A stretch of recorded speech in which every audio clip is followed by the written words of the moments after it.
ചോറുന്നാൻ പോയവരുടെ mic എന്ത് ചെയ്യും? ഉണ്ട്.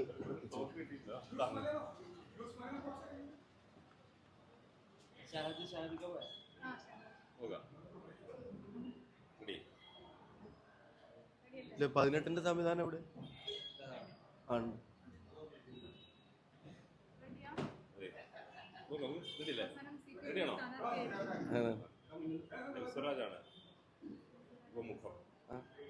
അല്ല, ഈ തെരഞ്ഞെടുപ്പില് എതിർ സ്ഥാനാർത്ഥി ഉണ്ടാവില്ല എന്ന് വിചാരിച്ചിട്ട് മത്സരത്തിന് ഇറങ്ങിയ ആളുകളല്ലേ ഞങ്ങൾ. എതിർ സ്ഥാനാർത്ഥി ഉണ്ടാവും, എതിർ സ്ഥാനാർത്ഥിയുടെ മത്സരമൊക്കെ ഉണ്ടാവും. അതിനെല്ലാം അതിജീവിക്കാൻ കഴിയാവുന്ന രാഷ്ട്രീയ സവിശേഷതകൾ നിലമ്പൂരിലും കേരളത്തിലും ഉണ്ട്. എതിരാളി ഉണ്ടാവില്ല എന്ന് വിചാരിച്ചിട്ട് ഈ തെരഞ്ഞെടുപ്പ് ജയിക്കാമെന്ന് ആഗ്രഹിച്ചവരല്ല. ഏത് എതിരാളി വന്നാലും ഈ തെരഞ്ഞെടുപ്പ് ജയിക്കാൻ കഴിയുമെന്നുള്ള തികഞ്ഞ ശുഭാപ്തി വിശ്വാസത്തിലും ആത്മവിശ്വാസത്തിലും തന്നെയാണ് ഞങ്ങൾ ഈ തെരഞ്ഞെടുപ്പിന്റെ മുന്നൊരുക്കങ്ങൾ നടത്തിയത്, ഞങ്ങൾ സ്ഥാനാർത്ഥി നിർണയം നടത്തിയത്. സ്ഥാനാർത്ഥി നിർണയം നടത്തിയതിനു ശേഷം ഞങ്ങളുടെ പ്രവർത്തനങ്ങളുമായിട്ട് മുന്നോട്ട് പോകുന്നു. അത് ഗ്രൗണ്ട് ലെവലിലേക്ക് ഞങ്ങൾ ഇറങ്ങി തുടങ്ങി. ഞങ്ങൾക്ക് ഇവിടുത്തെ ജനങ്ങളുടെ ഫീഡ്ബാക്ക് കിട്ടുന്നുണ്ട്. കേരളത്തിലെ ജനങ്ങൾ ആഗ്രഹിക്കുന്ന റിസൾട്ട് ഇവിടെ ഉണ്ടാവും. ഞാൻ ചോദിക്കുന്ന ഈ തെരഞ്ഞെടുപ്പിൽ ഇനി ചർച്ച ചെയ്യാൻ പോകുന്നത്, ഇപ്പോഴെങ്കിലും ഒരു പൊളിറ്റിക്കൽ ഫൈറ്റിലേക്ക് കാര്യങ്ങളെ പറ്റിയുള്ള ചോദ്യങ്ങൾ ചോദിച്ചുകൊണ്ടിരിക്കുകയാണല്ലോ, ചോദിക്കാൻ തുടങ്ങിയല്ലോ അറ്റ്ലീസ്റ്റ്. ഞാൻ ചോദിക്കുന്ന ഈ കേരളത്തിലെ ആശാ വർക്കർമാർ നടത്തുന്ന സമരത്തിന്റെ അവസ്ഥ എന്താ? അത് ഈ നിലമ്പൂരിലെ ജനങ്ങൾ ചിന്തിക്കില്ല എന്നാണ് നിങ്ങൾ കരുതുന്നത്? അവർ മഴയും വെയിലും ഏറ്റ് നടത്തുന്ന ജാഥ, അവരെ സെക്രട്ടേറിയറ്റിന് മുമ്പിലെ സമരം ഈ തെരഞ്ഞെടുപ്പിൽ ചർച്ചയാവില്ല എന്നാണ് നിങ്ങൾ കരുതുന്നത്? ഈ വിവാദങ്ങളൊക്കെ ആവും തെരഞ്ഞെടുപ്പിൽ ചർച്ച എന്ന് പാലക്കാട്ടെ തെരഞ്ഞെടുപ്പിലും പലരും പ്രവചിച്ചിരുന്നു. എന്നിട്ട് എന്താ അവസാനം റിസൾട്ട് വന്നപ്പോൾ ഒരു പൊളിറ്റിക്കൽ ഫൈറ്റ് നടന്നാൽ അതിൻ്റെ ഏറ്റവും വലിയ ഗുണം UDF-നാണ് കിട്ടാൻ പോകുന്നത്. കാരണം രാഷ്ട്രീയ സാഹചര്യം പൂർണ്ണമായും UDF-ന് അനുകൂലമാണ്. ഈ നിലമ്പൂരിൻ്റെ ഓരോ മുക്കിനും മൂലയ്ക്കും അറിയാവുന്ന സ്ഥാനാർത്ഥിയാണ് ഞങ്ങളുടെ സ്ഥാനാർത്ഥിയെ സംബന്ധിച്ച് ഞങ്ങൾക്ക് ക്ലാരിറ്റി ഉണ്ട്. കൃത്യമായിട്ടുള്ള റിസൾട്ട് കൊണ്ടുവരാൻ കഴിയാവുന്ന രാഷ്ട്രീയ സാഹചര്യം ഇവിടെ ഉണ്ട്. ഇനി ഈ നാട്ടിലെ പാചക തൊഴിലാളികളുടെ അവസ്ഥ എന്താ? മുഖ്യമന്ത്രിയും കുടുംബവും ഉൾപ്പെടെയുള്ള ആളുകൾ നേരിടുന്ന അഴിമതി ആരോപണങ്ങൾ, CPM-ന്റെ പ്രവർത്തകർക്ക് പോലും അംഗീകരിക്കാൻ കഴിയാത്ത അഴിമതി ആരോപണങ്ങൾ നാട്ടിലുണ്ടാവുക. വലിയ അവകാശവാദ വ്യഗ്രതയിൽ കെട്ടിപ്പൊക്കിയ സാധനങ്ങൾ ജനങ്ങളുടെ മുമ്പിൽ ഇടിഞ്ഞു പൊളിഞ്ഞു വീഴുകയാണ്. കേന്ദ്രവും സംസ്ഥാനവും ഒക്കെ ദുർബലമായി പോകുന്ന ജനങ്ങളുടെ മുമ്പിൽ പറയാൻ മറുപടി ഇല്ലാത്ത തരത്തിൽ ഏറ്റവും വലിയ അച്ചീവ്മെന്റ് ആയിട്ട് ചൂണ്ടിക്കാണിക്കപ്പെട്ടിരുന്ന ദേശീയവാദയുടെ അവസ്ഥ പോലും ഒരു പുതിയ റീൽസ് ഇടാൻ പറ്റാത്ത തരത്തിലേക്ക് കാര്യങ്ങൾ മാറുകയാണ്. അപ്പം അതൊക്കെ വിലയിരുത്തി വോട്ട് ചെയ്യാൻ കാത്തിരിക്കുന്ന ജനങ്ങളുടെ, നിലമ്പൂരിലെ ജനങ്ങളുടെ രാഷ്ട്രീയ ബോധത്തിലും കേരളത്തിലെ ജനങ്ങൾ കാത്തിരിക്കുന്ന റിസൾട്ട് നിലമ്പൂരിൽ നിന്ന് ഉണ്ടാവുമെന്നുള്ള ഉറപ്പിലും ഞങ്ങൾക്കൊരു ആത്മവിശ്വാസക്കുറവും ഇല്ല. ഞങ്ങൾ ഞങ്ങളുടെ പ്രവർത്തനങ്ങളുമായിട്ട് മുന്നോട്ട് പോകുന്നു. സ്ഥാനാർത്ഥി ഉണ്ടാവട്ടെ, എല്ലാവരും സ്ഥാനാർത്ഥി, മറ്റവരും സ്ഥാനാർത്ഥിയെ നിർത്തട്ടെ. അതൊക്കെ അതിൻ്റെ വഴിക്ക് അവരുടെ സ്ഥാനാർത്ഥി ആരാണ് തീരുമാനിക്കാനുള്ള എല്ലാ സ്വാതന്ത്ര്യം അവർക്കുണ്ട്. ഇതിന് മുമ്പ് നിങ്ങൾ ചോദിച്ചപ്പോഴും ഞങ്ങൾ പറഞ്ഞിട്ടുള്ളത് അത് തന്നെയാണ്. അതങ്ങനെ നടക്കട്ടെ. ഫസ്റ്റ് ചോയ്സ് സ്ഥാനാർത്ഥി ഇതായിരുന്നു എന്നുള്ളത് അവരുടെ ഇത്രയും കാലത്തെ സെർച്ച് എഞ്ചിൻ അതുമായിട്ട് ബന്ധപ്പെട്ട കാര്യങ്ങൾ നമ്മളോട് പറയുന്നുണ്ട്. അതൊക്കെ അവരുടെ ഇഷ്ടം, അവരുടെ സ്ഥാനാർത്ഥി ആരാണെന്ന് അവർക്ക് തീരുമാനിക്കാം.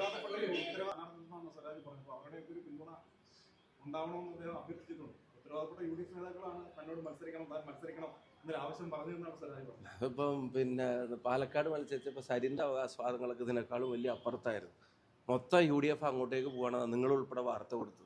എല്ലാ ദിവസവും രാവിലെ പത്രസമ്മേളനം നടത്തിയിട്ട് ഒരു പ്രാധാന്യമില്ലാത്ത ആളുകൾക്ക് പോലും 1 മണിക്കൂർ ലൈവ് കൊടുത്തിട്ട് ഇത് മുഴുവൻ തീർന്നേന്ന് പറഞ്ഞിട്ടാണ് ആ പാലക്കാട് നിയോജകമണ്ഡലത്തിൽ ഇതുവരെ ഇല്ലാത്ത ഭൂരിപക്ഷത്തിനാണ് അവസാനം അവിടുത്തെ ജനങ്ങൾ ഞങ്ങൾ ജയിപ്പിച്ചത്. ജനങ്ങൾ ആഗ്രഹിക്കുന്ന വിജയം UDF-ൻ്റെതാണ്. അതാണ് പൊളിറ്റിക്സിൽ പ്രധാനം. ആരെയും മോശമായിട്ടോ വിലവർച്ച് കണ്ടിട്ടോ ഒന്നുമല്ല. ഇവിടുത്തെ രാഷ്ട്രീയ സാഹചര്യം, ഈ ഭരണം മൂലം ഇതൊന്നും മാറണമെന്ന് ആഗ്രഹിക്കാത്ത CPM-കാർ പോലും ഇല്ല എന്നുള്ളതാണ് യാഥാർത്ഥ്യം.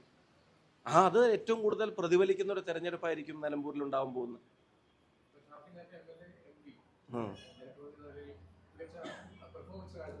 Thank you.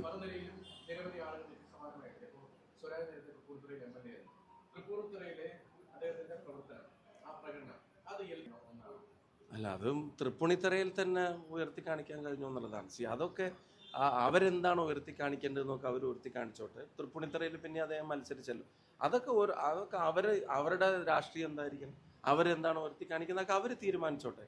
ഞങ്ങളെ സംബന്ധിച്ചിടത്തോളം എന്താ, ജനങ്ങളുടെ പ്രശ്നങ്ങൾ കൃത്യമായി ഞങ്ങൾ ഉയർത്തി കാണിക്കും. ഇപ്പോഴും തലക്കെട്ടുകളും ഫ്ലാഷ് ന്യൂസുകളും ചർച്ചകളും ബഹളങ്ങളും വിവാദങ്ങളും ഒക്കെയാണ്. പക്ഷെ ജനങ്ങളുടെ ഇടയിലെ ചർച്ച അതല്ല. ഞങ്ങൾ ആ ചർച്ചയിലാണ് കോൺസെൻട്രേറ്റ് ചെയ്യണത്. ഞാൻ ഇതുപോലെ ഇതിനു മുമ്പ് സംസാരിച്ചിട്ടുണ്ട്. നിങ്ങൾ എടുത്തു നോക്കുക, നിങ്ങളുടെ ആർക്കൈവ്സ് എടുത്ത് നോക്കുക. പാലക്കാട്ടെ തെരഞ്ഞെടുപ്പ് ഈ പറയുന്ന വിവാദങ്ങളുടെ കൊടുമ്പിരികളായിരുന്നല്ലോ.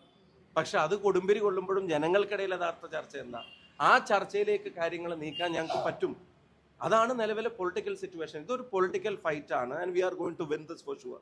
ഇത് ഞങ്ങൾ ജയിക്കാൻ തന്നെ വേണ്ടി മത്സരിക്കുന്ന തെരഞ്ഞെടുപ്പാണെന്ന് എല്ലാവർക്കും അറിയാം. ഞങ്ങൾ ഒരു യൂണിറ്റായി ഒറ്റക്കെട്ടായിട്ട് അതിൻ്റെ പ്രവർത്തനങ്ങളുമായിട്ട് മുന്നോട്ട് പോകുന്നു. ഇനിയുള്ള ദിവസങ്ങളിൽ രാഷ്ട്രീയമായിട്ട് കൂടുതൽ കാര്യങ്ങൾ ഉയർന്നു വരട്ടെ. ഈ സ്ഥാനാർത്ഥിയെ പ്രഖ്യാപിക്കുന്നതിന് മുമ്പുണ്ടായിരുന്നില്ല അത്ര വലിയ പ്രതിസന്ധി ഇപ്പോൾ പുതിയ സ്ഥാനാർത്ഥി വരുന്ന LDF-ലെ പാർട്ടി ചിഹ്നത്തിലുള്ള സ്ഥാനാർത്ഥിയാണ്.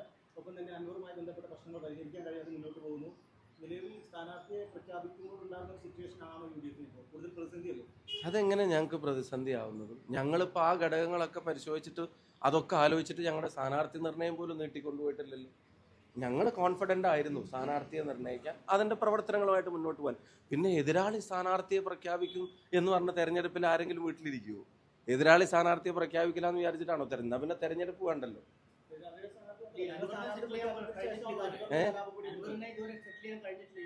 അല്ല, ഞങ്ങൾ അങ്ങനെ ഒരു സെറ്റിൽമെന്റിലല്ല. ഞങ്ങളുടെ പൊളിറ്റിക്സ് വളരെ ക്ലിയർ ആയിട്ട് ഞങ്ങളുടെ നേതാക്കന്മാർ പറഞ്ഞല്ലോ. UDF-ന്റെ ജയം ഇവിടുത്തെ ജനത ആഗ്രഹിക്കുന്നു. അത് നിലമ്പൂരിലെ ജനങ്ങൾ മാത്രമല്ല, കേരളത്തിലെ ജനങ്ങൾ ആഗ്രഹിക്കുന്നു. ഞങ്ങളുടെ അസസ്മെന്റ് അതാണ്. അപ്പൊ അതുമായിട്ട് ചേർന്ന് നിൽക്കുന്ന ആരെയും ഞങ്ങൾ നിസ്സഹകരിപ്പിക്കാൻ ആഗ്രഹിക്കുന്നില്ല. ഇപ്പൊ UDF ഒരു സ്ഥാനാർത്ഥിയെ തീരുമാനിക്കുന്നു. ആ സ്ഥാനാർത്ഥിയും UDF പറയുന്ന രാഷ്ട്രീയത്തെ അംഗീകരിക്കുന്ന ആരുമായിട്ട് നിസ്സഹകരിക്കാൻ ഞങ്ങൾക്ക് താല്പര്യമില്ല. അത് സഹകരിക്കണോ വേണ്ടേ എന്നുള്ളതൊക്കെ അവർ തീരുമാനിച്ചറിയിക്കുന്ന പക്ഷം ഉചിതമായ തീരുമാനം ഉണ്ടാവുന്ന UDF നേതൃത്വം കൃത്യമായിട്ട് പറഞ്ഞു കഴിഞ്ഞല്ലോ.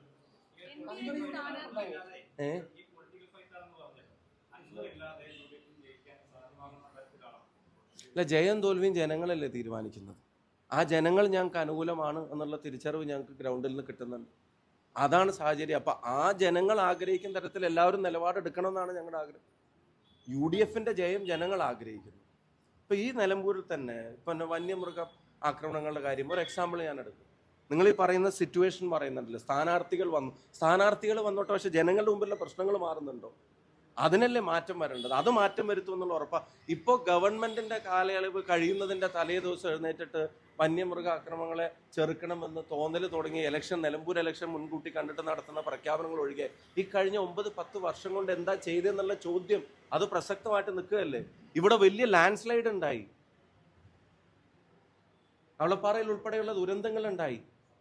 അവിടുത്തെ ജനങ്ങൾ അനുഭവിക്കുന്ന ബുദ്ധിമുട്ടുകൾക്ക് അതിന് അറുതി വരുത്താൻ അവർ നടത്തേണ്ടി വന്ന കാത്തിരിപ്പ് ഇപ്പോഴും ലൈവായിട്ട് ജനങ്ങളുടെ മുമ്പിൽ നിൽക്കുകയല്ലേ. ഒരു ജനങ്ങൾ നേരിടുന്ന പ്രതിസന്ധിയും ജനകീയ വിഷയങ്ങളും മറഞ്ഞു പോവില്ല. അതൊക്കെ തന്നെ ഉയർത്തി തെരഞ്ഞെടുപ്പിനെ ഞങ്ങൾ നേരിടും. തികഞ്ഞ ആത്മവിശ്വാസമുണ്ട്. തെല്ലും അഹങ്കാരമില്ലാതെ പറയുന്നു, നിലമ്പൂര് ഞങ്ങൾ തിരിച്ചു പിടിക്കും. അത് കേരളം തിരിച്ചു പിടിക്കാനുള്ള ഞങ്ങളുടെ യാത്രയുടെ പ്രധാനപ്പെട്ട ഒരു ചൂടുമായിരിക്കും.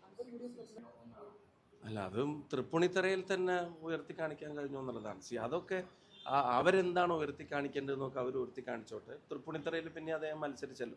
അതൊക്കെ അവരുടെ രാഷ്ട്രീയം എന്തായിരിക്കും, അവരെന്താണോ ഉയർത്തി കാണിക്കുന്നതൊക്കെ അവർ തീരുമാനിച്ചോട്ടെ.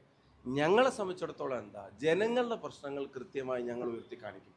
ഇപ്പോഴും തലക്കെട്ടുകളും ഫ്ലാഷ് ന്യൂസുകളും ചർച്ചകളും ബഹളങ്ങളും വിവാദങ്ങളും ഒക്കെയാണ്. പക്ഷെ ജനങ്ങളുടെ ഇടയിലെ ചർച്ച അതല്ല. ഞങ്ങൾ ആ ചർച്ചയിലാണ് കോൺസെൻട്രേറ്റ് ചെയ്യണത്. ഞാൻ ഇതുപോലെ ഇതിനു മുമ്പ് സംസാരിച്ചിട്ടുണ്ട്. നിങ്ങൾ എടുത്തു നോക്കുക, നിങ്ങളുടെ ആർക്കൈവ്സ് എടുത്തു നോക്കുക. പാലക്കാട്ടെ തെരഞ്ഞെടുപ്പ് ഈ പറയുന്ന വിവാദങ്ങളുടെ കൊടുമ്പിരികളായിരുന്നല്ലോ. പക്ഷെ അത് കൊടുമ്പിരി കൊള്ളുമ്പോഴും ജനങ്ങൾക്കിടയിൽ യഥാർത്ഥ ചർച്ച എന്താ, ആ ചർച്ചയിലേക്ക് കാര്യങ്ങൾ നീക്കാൻ ഞങ്ങൾക്ക് പറ്റും. അതാണ് നിലവിലെ പൊളിറ്റിക്കൽ സിറ്റുവേഷൻ. ഇതൊരു പൊളിറ്റിക്കൽ ഫൈറ്റ് ആണ്. And we are going to win this for sure.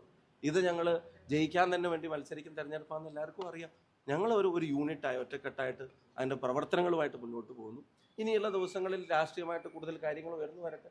ഈ സ്ഥാനാർത്ഥിയെ പ്രഖ്യാപിക്കുന്നതിന് മുമ്പുണ്ടായിരുന്നില്ല അത്ര വലിയ പ്രതിസന്ധി ഇപ്പോൾ പുതിയ സ്ഥാനാർത്ഥി വരുന്ന LDF-ലെ പാർട്ടി ചിഹ്നത്തിലുള്ള സ്ഥാനാർത്ഥിയാണ്.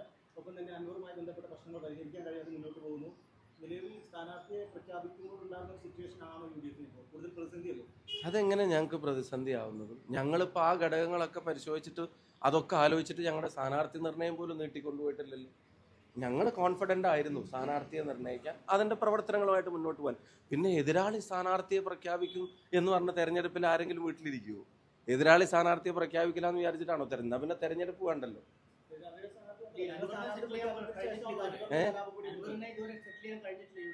അല്ല, ഞങ്ങൾ അങ്ങനെ ഒരു സെറ്റിൽമെന്റിലല്ല. ഞങ്ങളുടെ പൊളിറ്റിക്സ് വളരെ ക്ലിയർ ആയിട്ട് ഞങ്ങളുടെ നേതാക്കന്മാർ പറഞ്ഞല്ലോ. UDF-ന്റെ ജയം ഇവിടുത്തെ ജനത ആഗ്രഹിക്കുന്നു. അത് നിലമ്പൂരിലെ ജനങ്ങൾ മാത്രമല്ല, കേരളത്തിലെ ജനങ്ങൾ ആഗ്രഹിക്കുന്നു. ഞങ്ങളുടെ അസസ്മെന്റ് അതാണ്. അപ്പൊ അതുമായിട്ട് ചേർന്ന് നിൽക്കുന്ന ആരെയും ഞങ്ങൾ നിസ്സഹകരിപ്പിക്കാൻ ആഗ്രഹിക്കുന്നില്ല.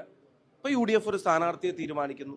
ആ സ്ഥാനാർത്ഥിയും UDF പറയുന്ന രാഷ്ട്രീയത്തെ അംഗീകരിക്കുന്ന ആരുമായിട്ട് നിസ്സഹകരിക്കാൻ ഞങ്ങൾക്ക് താല്പര്യമില്ല. അത് സഹകരിക്കണോ വേണ്ടേ എന്നുള്ളതൊക്കെ അവർ തീരുമാനിച്ചറിയിക്കുന്ന പക്ഷം ഉചിതമായ തീരുമാനം ഉണ്ടാവുന്ന UDF നേതൃത്വം കൃത്യമായിട്ട് പറഞ്ഞു കഴിഞ്ഞല്ലോ.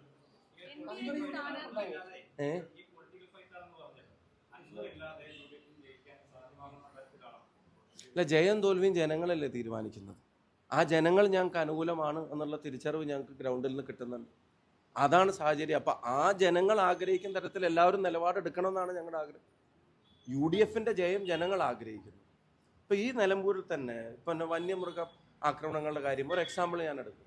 നിങ്ങൾ ഈ പറയുന്ന സിറ്റുവേഷൻ പറയുന്നുണ്ടല്ലോ, സ്ഥാനാർത്ഥികൾ വന്നോട്ടെ, പക്ഷെ ജനങ്ങളുടെ മുമ്പിലുള്ള പ്രശ്നങ്ങൾ മാറുന്നുണ്ടോ?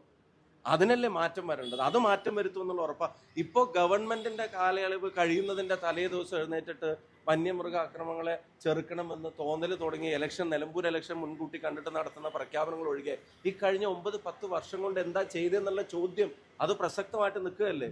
ഇവിടെ വലിയ ലാൻഡ് സ്ലൈഡ് ഉണ്ടായി, കവളപ്പാറയിൽ ഉൾപ്പെടെയുള്ള ദുരന്തങ്ങൾ ഉണ്ടായി. അവിടുത്തെ ജനങ്ങൾ അനുഭവിക്കുന്ന ബുദ്ധിമുട്ടുകൾക്ക് അതിന് അറുതി വരുത്താൻ അവർ നടത്തേണ്ടി വന്ന കാത്തിരിപ്പ് ഇപ്പോഴും ലൈവായിട്ട് ജനങ്ങളുടെ മുമ്പിൽ നിൽക്കുകയല്ലേ. ഒരു ജനങ്ങൾ നേരിടുന്ന പ്രതിസന്ധിയും ജനകീയ വിഷയങ്ങളും മറഞ്ഞു പോവില്ല.